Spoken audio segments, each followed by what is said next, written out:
As the functional approach to medicine continues to evolve, we are now witnessing the emergence of a powerful systems-orientated model capable of addressing the healthcare needs of the 21st century. In April 2016, Bioceuticals will be holding the 4th Bioceuticals Research Symposium to provide healthcare professionals with leading, cutting-edge research highlighting the future of integrative and functional medicine. We've chosen the world's leading functional medicine experts to show you how they integrate the explosion of research with the latest in genetic science, nutrition and metabolic medicine. For more information, please visit the Bioceuticals website at bioceuticals.com.au.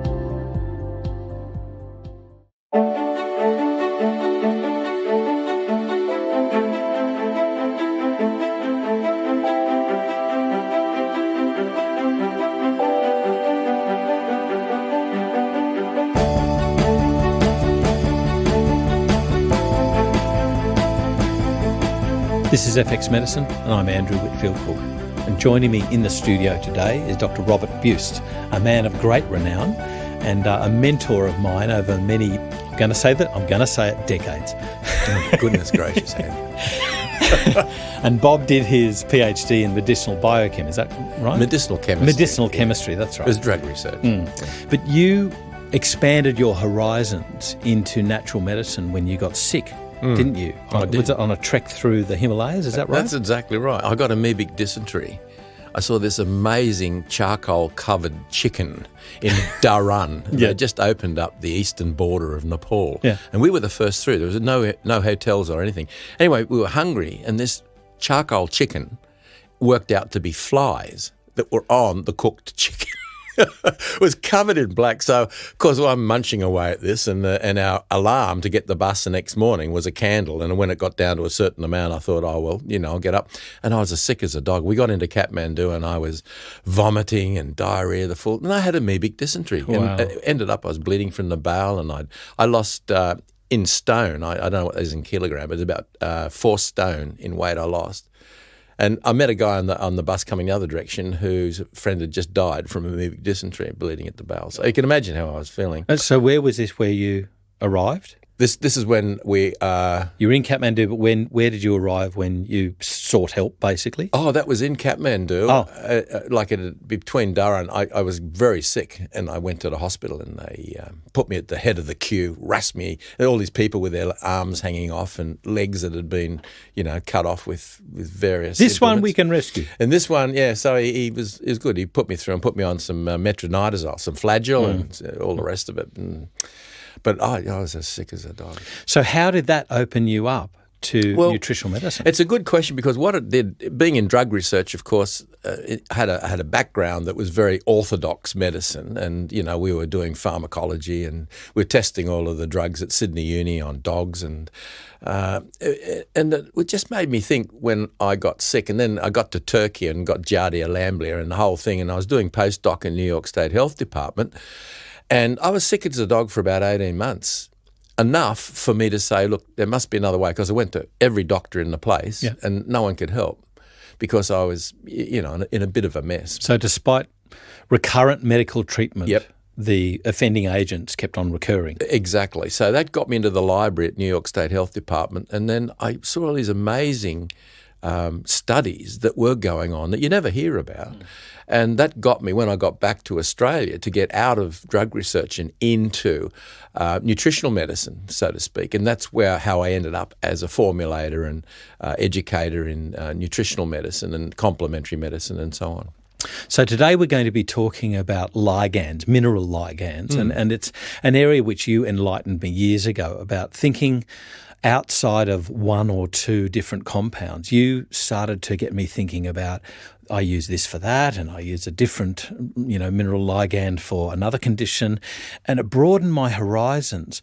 But a lot of it was back in those days was driven by commercial interest. You enlightened me to, there are these other things, and just because a company says that you should use it for, let's say, sore back, doesn't mean that you can't use this other one. And that's where I sort of broadened my horizon. So I got a personal thank you for that. But I think first of all, we need to go right back to the beginning and talk about what is a mineral ligand. So can you give me a scientific definition of a ligand? Well, the main thing is, salts like potassium chloride, sodium chloride are soluble and they just dissolve in water and you get a cation like potassium cations and sodium cations, and you get anions like the chloride anion. When you've got a ligand, you've got a mineral that is actually combining with another molecule, like, for example, chelates, amino-acid chelate. And the chelate is a ligand. It could be aspartate, it could be glycinate, it could be orotate, it could be methionine, it could be any of these amino acids and other lookalike compounds. And when the mineral has vacant orbitals on an atomic level, like magnesium and calcium, for example, have 4 vacant orbitals.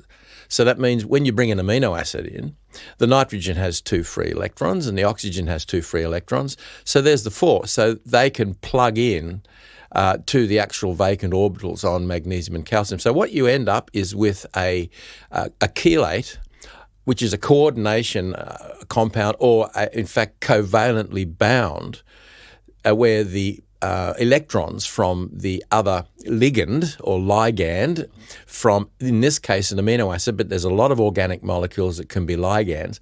So they attach to the mineral. So the mineral, in fact, can be attached to many different types of ligands. And these can be organic, and the chelates are the most popular, I guess, simply because the nitrogen or oxygen or carboxylic acids are all able to donate some of those electrons into the vacant orbitals. So when we're talking about a ligand, you've got several different types of ligands. So, for instance, you've got a covalent bond where the electrons are actually shared between the mineral and whatever it's joined to, and that's a tighter bond. Then you've got chelate. Now, that's not necessarily a covalent bond, is it? Well, the thing is, it depends on the strength in the organic molecule. So if there's a resonant structure and there's a stabilized resonance with aromatic groups, then you're going to be drawing electrons back into the organic molecule. But other molecules that don't have the same sort of drawing power are going to donate it more. So you have a different type of drawing power for those orbitals, whether the electrons on the oxygen or the nitrogen are going to donate in a very heavy way or just lightly, depends on the organic molecule that we're talking about. So depending on what it's joined to is depending on how well that mineral is going to be absorbed, distributed around the body. Exactly, and that depends on the mineral and the structure of the electrons around that particular atom, and also the ligand itself and the structure of the ligand, the molecular structure of the ligand. So, everybody, you mentioned just before table salt, and table salt dissociates pretty well so that we get ions. You do. Whereas when you've got a chelate and you take it into your mouth, what happens to that chelate in the digestive juices and in the absorptive lining of the gut? Well, firstly, let's go with the ionic compounds that are inorganic, like sodium chloride, potassium chloride. As soon as they hit the stomach acid, they actually dissociate into the cations and the anions. This is really important because if you're going to get absorption of those inorganic minerals, they usually will pop on to an amino acid or another ligand, and that's how you get the carrying into the body. So we do know that in the beginning I was kind of not real keen on this, but we do know now that inorganic minerals are absorbed. They're absorbed well because we absorb salt, sodium and chloride. We need them very much in our body. And if you're to take some of the trace elements, say selenium, we know that selenium as a selenate is going to be absorbed 94%. But if you look at the selenite, so the selenium selenite is not going to be absorbed more than perhaps 59%. Hence it's quote-unquote safer. Well, that's what they say, exactly. But, then if selenium can also be bound up to methionine, and that's a ligand, but they're all absorbed. That's the point. And I think that there's a lot of this discussion about, we've got 85% absorption, you've only got 70%. So what? I mean, if you're looking at selenium and chromium and manganese, these are very small minerals. Yeah. Add a bit more, add a bit more to the supplement or take more tablets, but you're still going to get the absorption. And the other thing that's not often realised is that the absorption of some of these minerals can happen slowly. Now, this is where I want to discuss further. So the bioavailability is not instant. Bioavailability can be slow. So you might have something that's not very bioavailable, but hey, in the end, by the time it gets down to the end of the small intestine, you've got a lot of absorption having occurred. So the plasma level of whatever it is you're looking at is quite up there, but it's taken 2 hours instead of 1 minute. You know what I mean? So we've got things like table salt versus a mineral like magnesium or calcium. And there's a lot of, toing and froing about the best form of magnesium. And this is the thing that you taught me is that, well, it depends what you want to achieve, doesn't it? Exactly. If you want a bowel clean out, you need grams of magnesium oxide. That's one of the minerals that's found in pico prep, which is a bowel preparation. Exactly. Along with sodium pico. And that's an osmotic effect. That's an osmotic effect. So when you start increasing the ions that are actually in the bowel, it's pulling water out of the side of the bowel. And, of course, you evacuate much more easily with a bowel full of fluid. So that's right. And yet if you use smaller amounts of magnesium oxide more regularly, it doesn't have that osmotic effect because it's not enough to draw a huge amount of water. And this is interesting because a lot of people think, I'm going to give a lot of magnesium. So they give a 750 milligrams elemental magnesium in some form, whatever it is. But it's not absorbed. Anything like if you were to give 200 milligrams of magnesium. So if you give 200, your magnesium is absorbed in an active manner. So there's active absorption.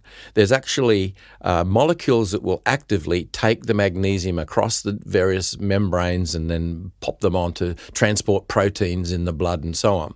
However, if you were to give a huge amount of the same magnesium, you're only going to get a passive transport from the gut. And that passive transport means on the long term, you're not going to get as much absorbed. You're nowhere near as much. So anyone that does want to give a high dose, my advice is give it in divided doses in small amounts. Then you're going to get the uptake. And that's what's so important. A lot of people don't understand that. And a lot of the supplements I've seen out there in the health food shops and pharmacies, they have huge quantities per tablet, and I think what they need is to just have small quantities but take it more often. Yeah. And therefore you have to have it in an easily administrable form. So it's got to be in a small type of tablet. That's right. Or a powder which you can adjust the dose with. Yeah, exactly. And the different ligand, talking about ligands also, if you're going to have magnesium that's absorbed well, some do absorb better than others. Like, for example, if someone has achlorhydria, and they're trying to take a calcium supplement rather than calcium or magnesium oxide or carbonates or whatever, they need the acid to actually hydrolyze that into its iron form. So you're better then to take a citrate, say. So calcium citrate in achlorhydric, say premenopausal or postmenopausal women even, are going to have 10 times the absorption of the calcium in the citrate form versus calcium carbonate. Now that's a huge difference, and that actually is giving recognition to the fact that the stomach acid is very important. And as you know, as we grow older, stomach acid is on the decline, and the stomach acid control of various things like candidiasis and Helicobacter pylori and all that, it's on the decline, and therefore you're more at risk of coming down with a huge dose of one of these pathogenic organisms. Indeed, when you're talking about calcium citrate, it goes back to your example of giving too much in one dose. There was some. He's done it a number of times. Reed is the researcher in Auckland University, looking at calcium carbonate as a treatment for osteoporosis and seeing an increase in cardiovascular disease.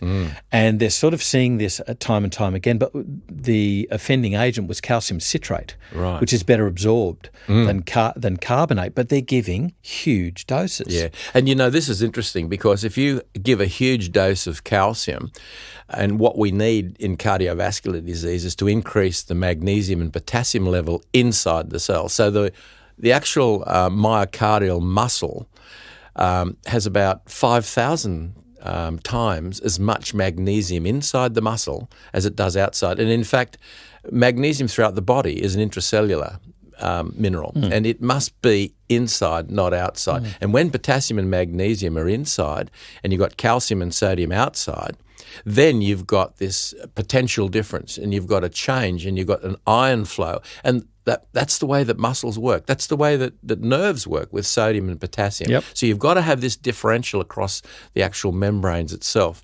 And that is an interesting thing to contemplate, because when you're giving a supplement and you want to get magnesium inside the cell, what supplement do you use? Do you give magnesium oxide, magnesium carbonate?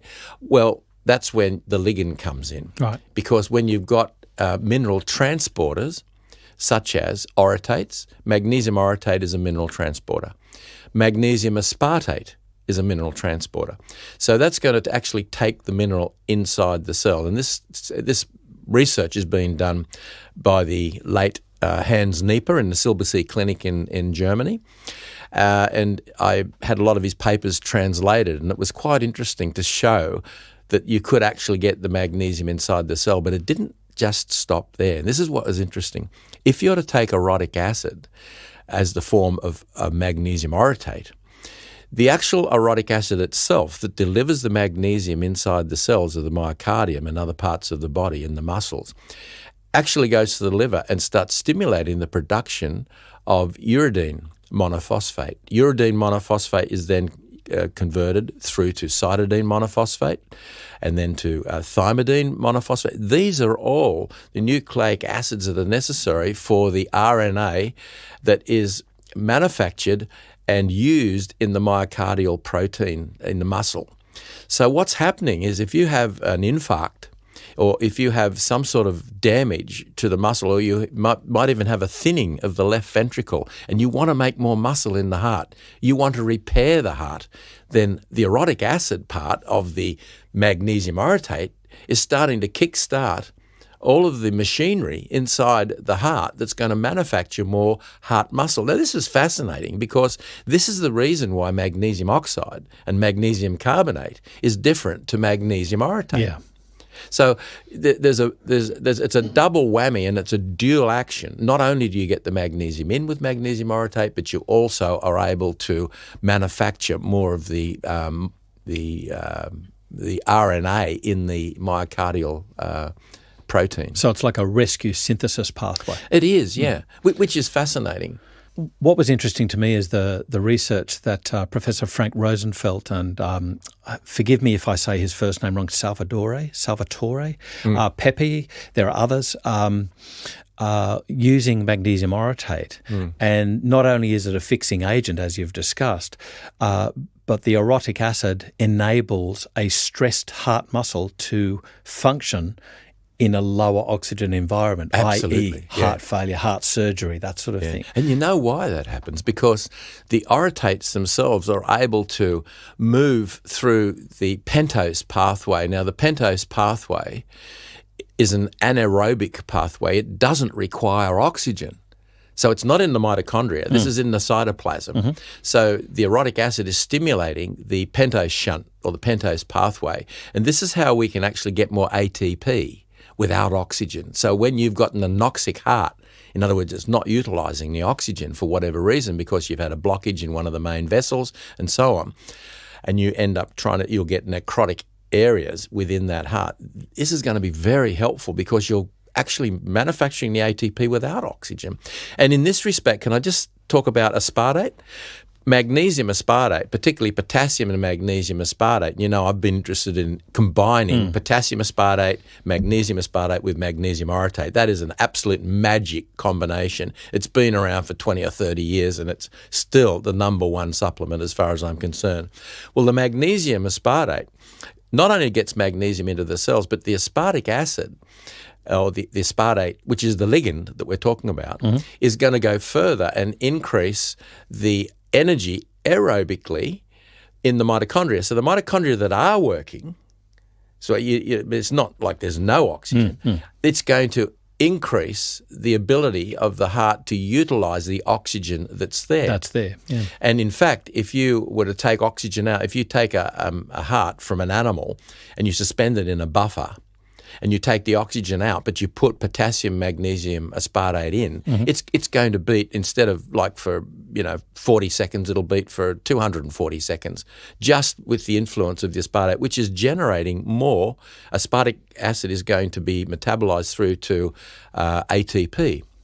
I wonder what Professor Frank Rosenfeld used, actually. You've got me thinking, because Frank was the initiator, if you like, of a very important thing for heart donor recipients, in that previously the heart was only viable for around about 4 hours. But with his work, his research, it's increased to around about 12 hours. That makes it a huge impact on the time allowable between donor and patient. Right, yeah. And you've got me thinking now. I wonder what he's been using. But it means that there are these interesting ligands or ligands. I used to call them ligands. So if I go back and call them ligands, don't worry. Different school. They're still the same. You went to a better school than me. Potatoes, tomatoes. Okay. But, the fact that we have got the orotates and aspartates that are doing it, and you've already got these examples, we can, by choosing the right ligand, we can get the right result that we want, not just relying on the mineral. Let's talk a little bit about magnesium diglycinate, or bisglycinate, more correctly. And it's marketed by Albion Labs, or Albion Nutrition. So my clinical experience of these two supplements is that magnesium aspartate works really well as a longer-term type supplement, whereas magnesium diglycinate works really well as a fast, or I say the word immediate, but a faster thing for things like, I've got a sore back, I've got a headache, I've been out in the day and I've got sore muscles. But so as a sort of rescue thing, if you like, but then longer term, the magnesium aspartate orotate gets the cells to use energy better.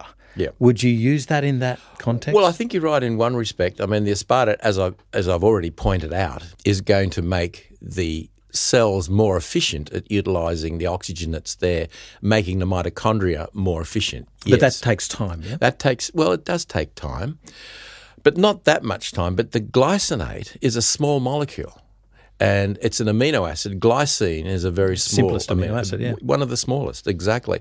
So you're going to get a better absorption and utilisation more quickly because of the actual, I believe, the size of the molecule. Yeah, but that's not to say that you can therefore use overwhelmingly high dosages and expect no diarrhea. People think it doesn't cause diarrhea and that's it. No, you can overwhelm the gut with any form. Yes, you can. And I think a lot of people have already said, oh, look, this supplement doesn't cause diarrhea. Yeah, well, you take it up to a certain dose and you'll get it. There you go. Exactly. But I mean, why would you use the glycinate and why would you use the orotate or the aspartate? Well, one of the reasons is glycinate also is one of the amino acids that's used in the phase 2 detox in the liver.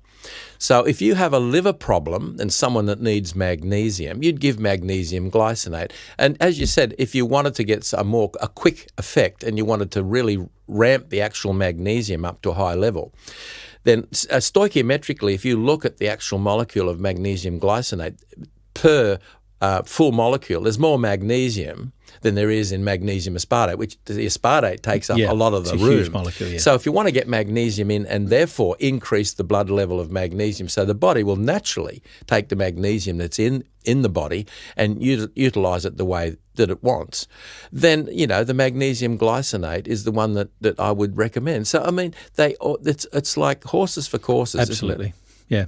So I remember years ago, at a lecture, you saying, and I remember you made the comment but didn't expound on it, and I had to research. Somebody asked the question about massive doses of magnesium aspartate, and you said, no, you're going to run into issues with the aspartate there, and you left it. And it took me ages to sort of figure out that there's a potential if you use huge doses of magnesium aspartate or aspartic acid, that you might be stimulating the AMPA receptor in nerves. Yeah. Well, yeah. I'm not all that familiar with the actual mechanism involved with a lot of that. But on the other hand, we do know that all amino acids have various roles in the body.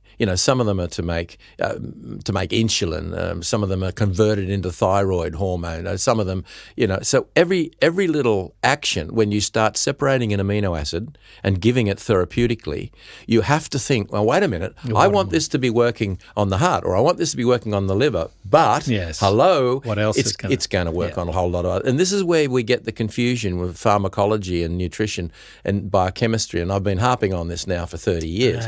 But it really is important. The more we isolate something away from its brothers and sisters and cousins, like an amino acid, when you take it out away, you are going to get a pharmacological effect often. And therefore a toxicological effect as well. Exactly. And for that reason, if you are looking at free-form amino acids, people say, why don't you put free-form amino acids in this supplement? I said, because the free-form amino acids are going to be utilised more quickly, used up, and they're not going to go into structural proteins, they're not going to go into neurotransmitters and hormones. So you're much better to give peptides, and that's why, I'm a fan of whey protein. Yep. Protein is extremely good. And now hydrolyzed whey protein, they've got it so it's not so bitter, and that makes an awful lot of sense because the body is going to hang on to that and utilise the amino acids much more readily. For example, glutathione. Now, one of the best ways of taking glutathione, even though we now have supplements, is whey. Yeah. And, I often will give a whey supplement together with a glutathione supplement because I know they're getting a double whammy that way, if you're not injecting it directly into the bloodstream. So the amino acids in the glutathione are better taken up as peptides, and peptides are utilised by the body more effectively than having a whole conglomeration of free-form amino acids, which incidentally are more expensive too. If anybody's interested in looking up how whey increases glutathination, look at a website by a multi-level marketing company called Immunocal.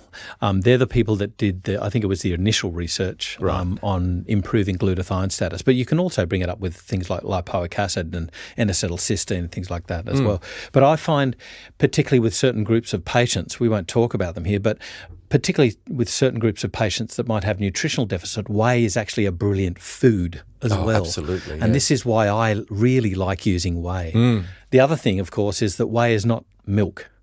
No. And people automatically assume it's from a cow, therefore it's got to be milk. That has a different structure so that you don't run into the same issues necessarily that you do with milk, like lactose intolerance. Exactly. Well, it's a fast protein. I mean, it doesn't like casein, which is an insoluble protein in milk, and one of the major ones is going to sit in the stomach and curdle. But that doesn't happen with whey. Whey is soluble. It hits the stomach acid, and the digestive enzymes get at it immediately, and they generate peptides and do all the things that you want. So whey is a much nicer, kinder way of getting the amino acids into the bloodstream, stabilising blood sugar, really important, and thereby stabilising the insulin effect. So it's a much kinder way of doing things. And also there's more allergies, I believe, to casein than there are to whey when you get through childhood. Yeah. I think a subfraction of whey actually decreases eosinophil migration. Well, there's so many subfractions. There's the beta-lactoglobulin and alpha-lactalbumin and the bovine serum albumin and et cetera, immunoglobulins. So there's a whole lot. So whey is a composite of many different soluble proteins that are so important. Let's talk about some practical aspects of taking inorganic or organic minerals. So, for instance, calcium carbonate, especially, as you say, with elderly population who might be prescribed that's better taken with a meal. Is that right? It is. In fact, all minerals, if you want to get absorption, take them with a meal. Don't take them on an empty stomach in general. Because a lot of the minerals we're talking about that ionize in the stomach, they're going to grab onto an amino acid or something that's around. And if you're eating a meal, then you've got plenty of these molecules that it can actually lock onto and that they can be delivered into the body. Now, that's not to say that inorganics aren't absorbed as they are, because they are. Because if you look at the selenium selenite and so on, that is absorbed. And if you look at the calcium hydroxyapatite, I mean, that is I think there's 5 calciums and 3 phosphates and 1 hydroxyl.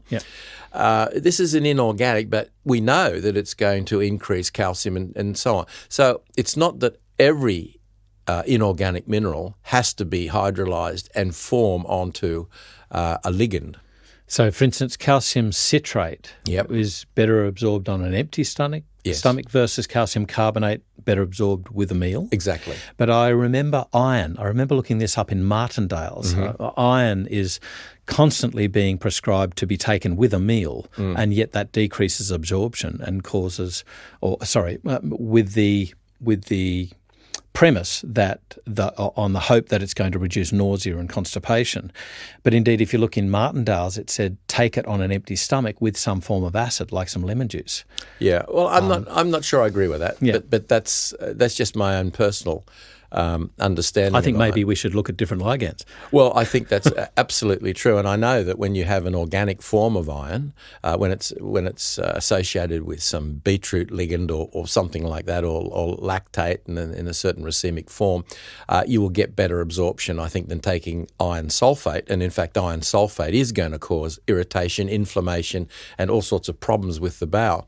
But that gets on again to the idea of calcium. If you have, for example, hemochromatosis or iron overload, people say, oh, that's all right, just take calcium, and that inhibits the iron uptake. Now, we know that calcium will inhibit iron uptake, and we know that ascorbic acid also increases the uptake of iron. However, if you've got hemochromatosis, which is about 10% of Australians, I think, have iron overload, there's no other way around it. If you're going to have a ferritin level of 700 or 800 or 900 creeping up, there's only one way to deal with it, and that's venesection. Yep, phlebotomy. And it doesn't matter what supplements you take or what you do. So if someone tries to say, oh, look, what I do is I take, because we know we have to try and prevent the oxidation of iron in the bloodstream. It's a real nasty thing. And it is nasty. But taking antioxidants and all that is not the answer. You have got to get the ferritin down, and that by taking and giving 500 mils of blood, you are removing 50 milligrams of elemental iron in the form of ferritin. So that means for every 500, and you do that every couple of weeks, you're slowly going to move it down. But to me... With a low iron diet. With a low iron diet, so you're not... There's no point having a high iron diet with some calcium. No. And, you can cut out the grog at the same time and sugar. I mean, there's a whole lot of things you can do in the diet that will change the iron uptake, particularly if there's inflammatory conditions, so you end up with high iron because of that. So I just thought I'd mention that because a lot of people think, oh, no, I can handle hemochromatosis simply by what I do nutritionally. I say, no, you can't. No, you can't. Get them along and get the blood drawn. No. So, Bob, talk to me about some myths that are propagated in the media and also some salient points that we should be thinking about with mineral supplementation.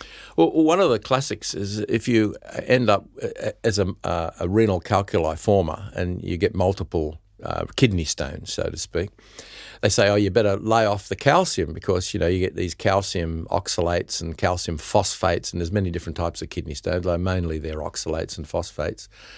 And it's not so, because calcium is not a problem. In fact, when you are laying down a lot of kidney stones, the most important thing is water.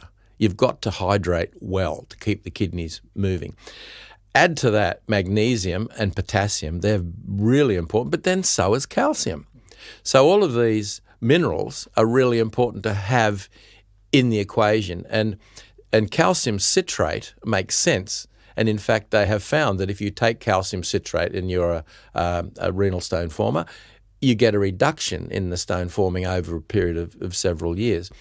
If you add a little bit of B6 as well, so you're taking magnesium at say, 250 milligrams twice daily, take some vitamin B6, say 25 milligrams twice daily, and some citrate, calcium citrate, or citric potassium citrate is good. Then you're changing, and a lot of people will no longer be stone formers. But the point that I wanted to get there was that the calcium itself is not contraindicated, whereas people think, oh, because I'm laying down calcium, I'd better be careful and not take calcium. We need calcium. No, that's right. It seems to be, looking for a scapegoat. If you have an oral supplement, that supplement was going to go straight from your mouth to your kidneys, whereas the real issue was bone loss. If you prevent the bone loss, you prevent that calcium leaching out of the bones and having to be excreted in the kidneys. Exactly. And, it's much more important to get rid of salt. Yeah, and there's sodium. many other hormonal, controllers of that as well. I'm not saying it's as simple as just giving a little bit of calcium, but I think the wrong thing was blamed, and we tend to do that. Yeah. It's kind of like we could go off on another podcast here with cholesterol, but let's stick to the minerals. Yeah. Talk to me about phytic acid, though. Yeah, well, phytic acid's an interesting one because everybody thinks that because of the fibre and the phytates in the fibre, say wheat germ, wheat bran, and all those sort of things. If you take 16 grams of wheat bran, and the phytic acid in that is not going to tie up the calcium, magnesium, and potassium. It probably, the only one that I know that it upsets is zinc balance. But phytate is not such a bad person. And, we're saying these days we need lots of fibre. We need fibre for the microbiome and for the generation of the short-chain fatty acids in the lower bowel to keep it acidic. And that means that, we've got to be eating things like asparagus and onions and leek, artichokes, anything where there's soluble and insoluble fibre is fine. So that doesn't really go together with, well, hang on, it's going to upset our mineral balance because it doesn't. And the whole point is that if you've got a balanced diet and it's good seasonal food, and it's got full of phytonutrients and it doesn't come out of a packet. The carbohydrates are not refined. It hasn't got sugar added. It hasn't got artificial colourings, flavours. It's not genetically modified. If you go through all of that, then when you actually take normal food that you feel like, and you're not eating a lot of garbage food, your body will tell you what it wants to eat. On a hot summer's day, it's going to want to have a fruit salad for breakfast. Fruit, yeah. And in the middle of winter, it's going to have oats. You know what I mean? You've got to listen to your body. And this is something that recurs with speaking with you and Dr. Mark Donohoe is seasonality. We've lost it. Yeah. In our convenience-based lifestyle. We've lost this seasonality of our diet. Exactly. It's just really interesting. Well, the supermarkets now are going to furnish you with whatever you want any time of the year. Middle of winter, pineapples, fantastic, let's go, And even the idea of juicing, which has come up, I'm dead against this juicing because of the huge amounts of sugar that people are taking. It's okay to eat an apple and it's okay to have an orange and it's okay to have, a punnet of blueberries. I mean, it's fantastic to do that. But as soon as you start juicing and getting, the equivalent of 8 or 9 apples, you're starting to get huge amounts without the fibre. So you've taken the fibre out and all you've got there's a fructose, basically. And fructose is much more harmful than glucose. And therefore, I think if you want fruit, have fruit, but eat it.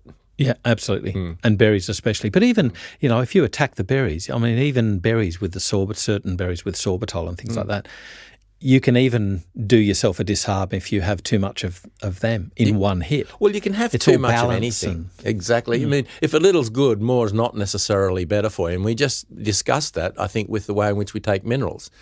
Don't take 750 to 1,000 milligrams of magnesium at once. Unless you want. Divide it. Unless you are having a colonoscopy. Oh, unless you want, exactly. Glycoprep, fine. But it's really funny how people go, there's magnesium oxide in a supplement that's 20 milligrams.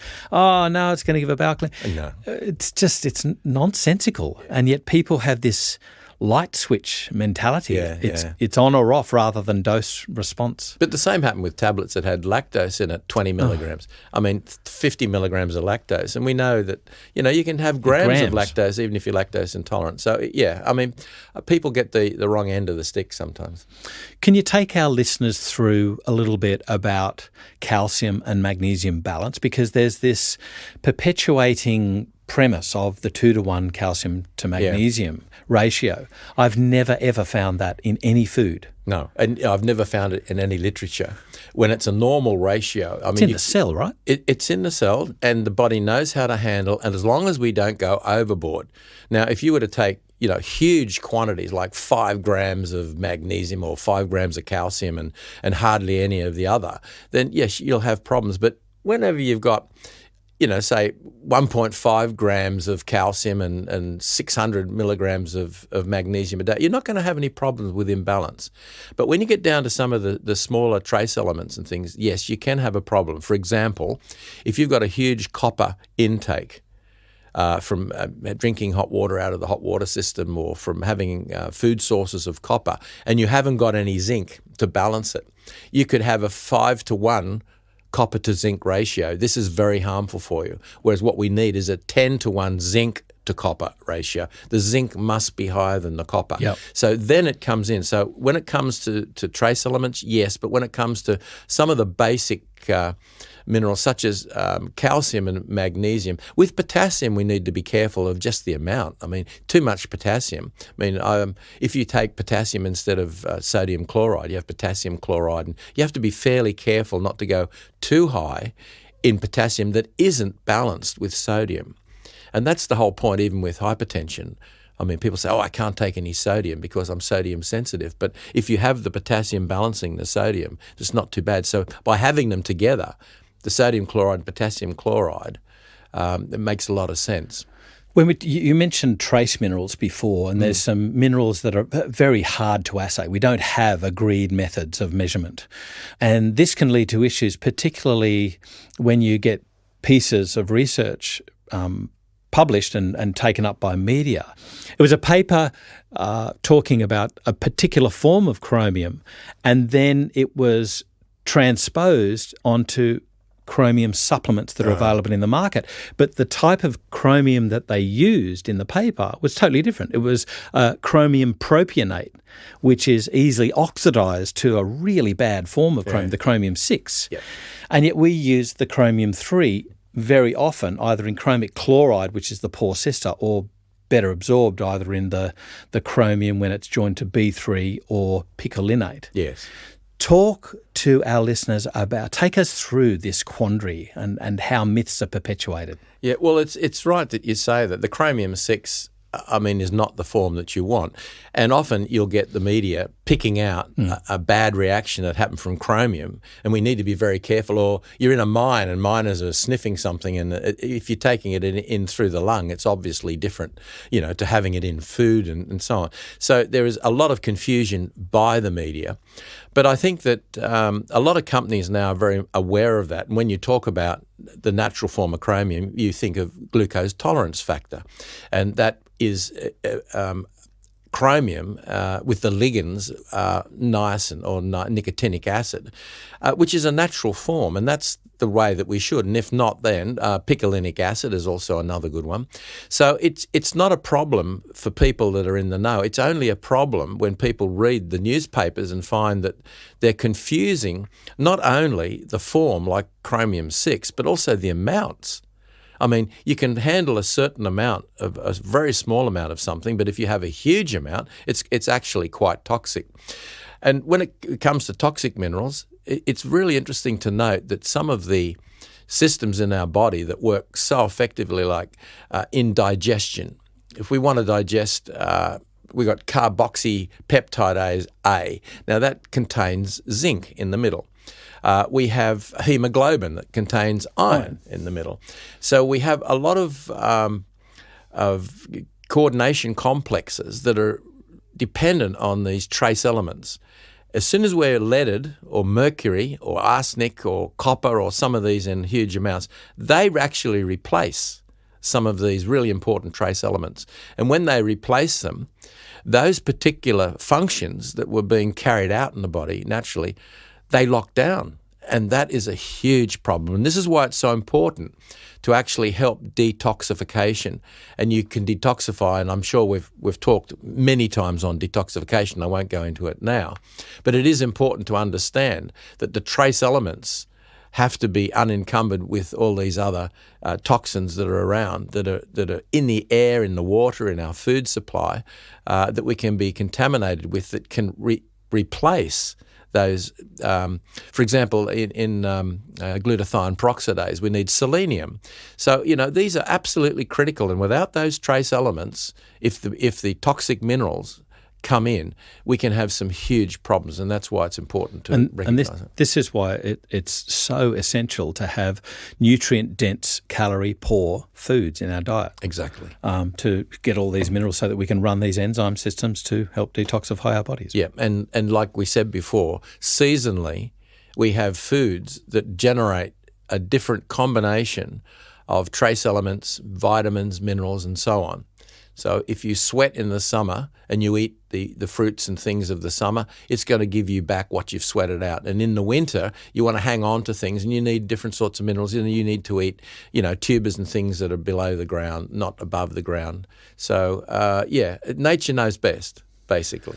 So in wrapping up, though, when you're therapeutically using a minerally dense diet plus some well-chosen supplements, so for athletes long-term, you'd choose things like potassium, magnesium, aspartate, orotate. Yes. Short-term, say for migraine sufferers, headaches, PMT, migraine without aura, forgive me. There's magnesium diglycinate. Yep. Bones, osteoporosis, that's a quandary. We harp on about calcium, but we forget about the other minerals that are incorporated into bone. Yes, we need the boron, and we need zinc, and we need copper, and we need B6. There's a whole lot of them. But, you obviously, you need to take that into consideration, and many manufacturers have. So if you get a good calcium supplement, it's got all that in with the vitamin D. And Absolutely. I think this is the key, is don't just think about a saviour mineral. No. We are human bodies who use, as you say, the biological spare parts. Yeah, biological spare parts and orchestras. This is biochemistry. This is nutrition. All the rest is pharmacology. When we go into single agents, we're dealing with pharmacology more or less, and that's why all the clinical trials worldwide that look at nutrition with a pharmacological bent, they're all completely wrong, and they need to be all done again. We won't go into that. We've done it before, I know. Salient points which we must all listen to and heed. Yeah. Dr. Robert Buist, Bob, thank you so much for joining us once again on FX Medicine. It's a pleasure, Andrew. This is FX Medicine, and I'm Andrew Whitfield Cook.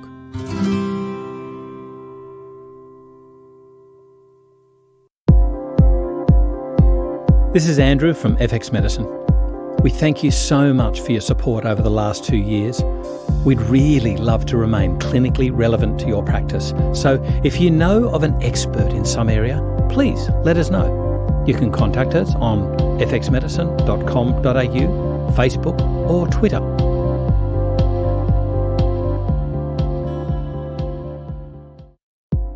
Hi, this is Stacey the Baby Maker Roberts, and I would like to invite you to join me this year in an industry first.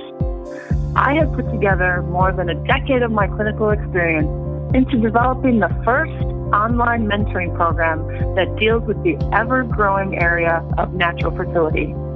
My Baby Maker Network Mentoring Program is an online interactive program where you will learn how to address all aspects of fertility issues. You will learn how to successfully navigate the most challenging cases and walk away with the knowledge that every specialist in the area of natural fertility must possess in order to feel confident and competent in the clinical setting. If you are ready to be a part of an atmosphere that helps you build your practice while helping couples build their family, I look forward to getting to know you in the Baby Maker Mentoring Program. A special seminar price will be offered in February at the Going From Unexplained to Pregnant event, and the program itself will launch in March.